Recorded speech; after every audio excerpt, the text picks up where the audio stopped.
டிவிகேக்கு support பண்ற யாருமே இந்த டிஎம்கே ஏடிஎம்கேலாம் திட்டத்துக்கு வந்து கண்டிப்பா வந்து தகுதியே இல்லாதவங்க. இவங்க கிட்ட இல்லாத ஒண்ணு தான் இவங்க கிட்ட என்னத்த கண்டோம்.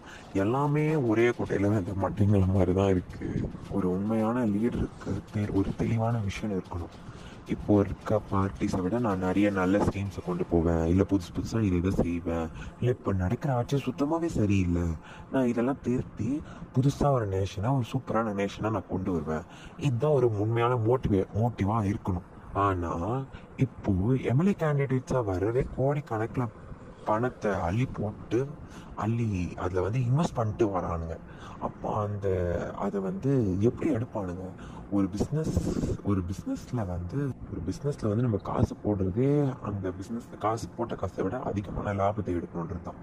பட் ஆனால் இது வந்து என்ன மைண்ட் செட்டு பாலிடிக்ஸில் வந்து இந்த மாதிரி பண்ணுறது? மக்கள் சேவை அப்படின்றது வந்து லிஸ்ட்லேயே இருக்காது. பணம் வந்து திரும்ப எடுக்கணும் அப்படின்றது